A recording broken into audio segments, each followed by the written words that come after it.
જો આપે કલમ ધારણ કરી હોત તો બહુ સારા સર્જક હોત, પણ આપે કાતર ધારણ કરી એટલે બહુ સારા સર્જન છો. આપ ડીસામાં ક્યારે આવ્યા? લગભગ 1950-51માં. 1947માં પાકિસ્તાન બન્યું, ભારતના ભાગલા પડ્યા અને એ વખતે અમે ત્યાં થરપારકર ડિસ્ટ્રિક્ટમાં રહેતા હતા. બરાબર. થરપારકર ડિસ્ટ્રિક્ટમાં મીઠી એક તાલુકો હતો, એના સલામકોટ ગામમાં મારો જન્મ થયેલો છે અને અમે ત્યાં રહેતા હતા. ત્યાંની પ્રાઇમરી સ્કૂલના પ્રિન્સિપલ તરીકે મારા દાદા હતા. બરાબર. અને મારા બાપુજી એ વખતે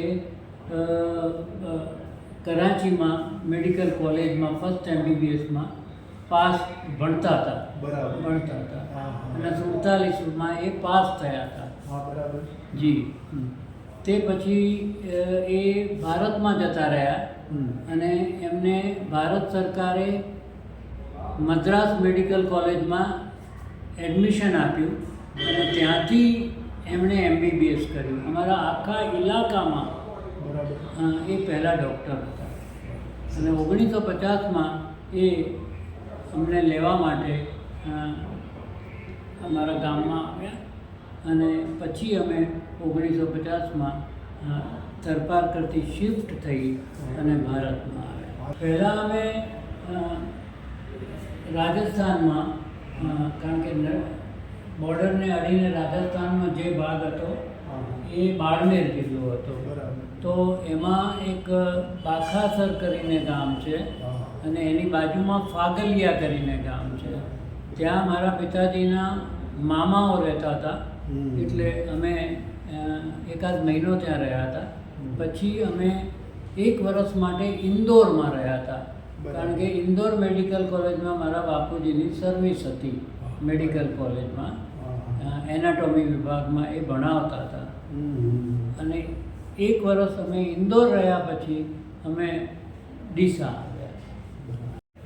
આપે શિક્ષણ ક્યાં પ્રાપ્ત કર્યું?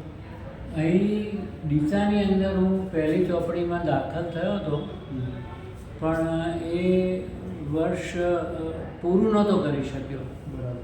મારા પિતાજી બોમ્બે મેડિકલ સર્વિસીસનો ઇન્ટરવ્યૂ આપ્યો હતો, એમાં એ પ્રથમ નંબરે પાસ થઈ ગયા હતા.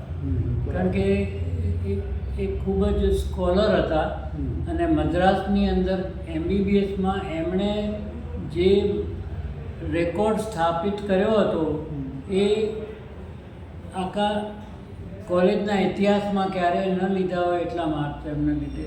બરાબર. એટલે એમને તાત્કાલિક બોમ્બે મેડિકલ સર્વિસીસમાં સિલેક્ટ કરવામાં આવ્યા હતા અને કહેવામાં આવ્યું કે હવે જેવી પહેલી જગ્યા તૈયાર થશે એટલે તમને અમે આપીશું. એટલો વખત અમે 10 મહિના અહીંયા ડીસામાં રહ્યા હતા. અમારું જે સલામકોટ ગામ છે ને એ ડીસાથી લગભગ 200 કિલોમીટર છે. અને અમારા ઘણા બધા સંબંધીઓ ત્યાંથી શિફ્ટ થઈ પાકિસ્તાનથી ડીસામાં રહેતા જ હતા. મારા સગા માસી માતા પણ અહીંયા જ રહેતા હતા. એટલે એ સગાઓને કારણે અમે અહીંયા આવ્યા અને જ્યારે અમે પાકિસ્તાનમાં હતા ત્યારે પણ અમારા ખેતરોમાં જે પાક થતો ને એ અમે હારીજની મંડીમાં વેચતા. રાઈટ. હારીજની મંડીમાં. બરાબર. અને ત્યાંના અમુક વેપારીઓ પાસે અમારા પૈસા પણ રહેતા હતા. એટલે જ્યારે શિફ્ટિંગનો સવાલ આવ્યો એટલે અમે આ એરિયાને પસંદ કર્યો, કારણ કે એ એરિયાથી અમે વાકેફ હતા. મેં મારી MBBS જમશેદપુર, જે એ વખતે બિહારમાં હતું. હા. અને હું 1964માં ત્યાં દાખલ થયો હતો અને 70માં ત્યાંથી પાસ થઈને પાછો આવ્યો હતો. એ નવી કોલેજ હોવાના કારણે થોડાક વર્ષો માટે એમાં 50% સીટો બિહારની હતી અને 50% ઓલ ઇન્ડિયાની સીટ હતી. એમાં ઓલ ઇન્ડિયાની સીટમાં મને એડમિશન મળવાથી હું ત્યાં દાખલ થયો. આપે આંખનો વિભાગ કેમ પસંદ કર્યો? આંખ એ શરીરનું એક અગત્યનું અંગ છે.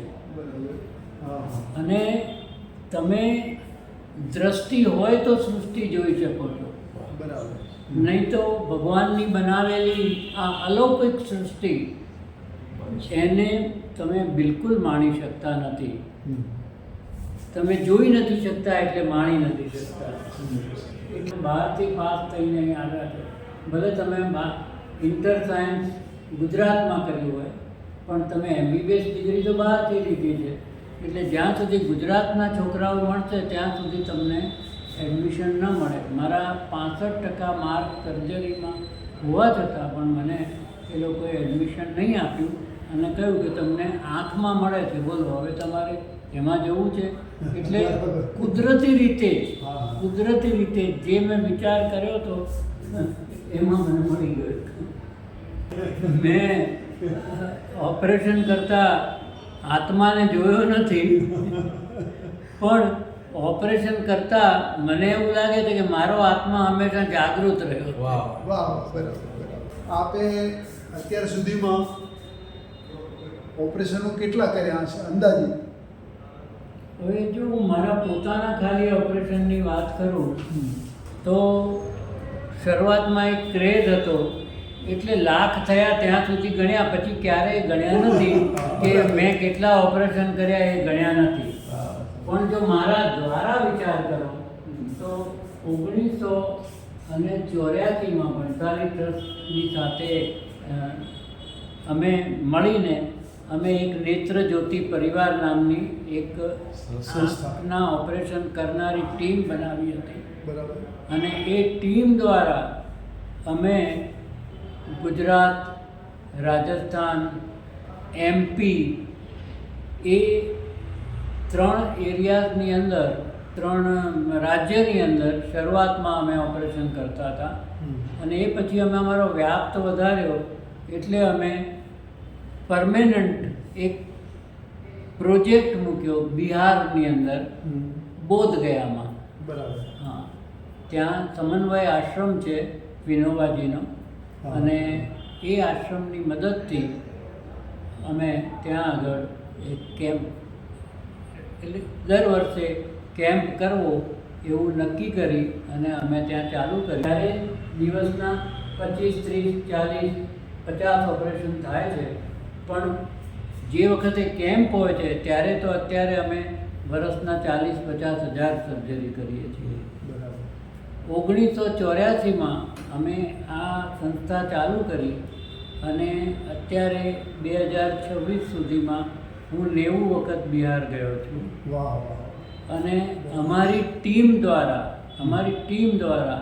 12 લાખ ઓપરેશન ત્યાં થયા છે.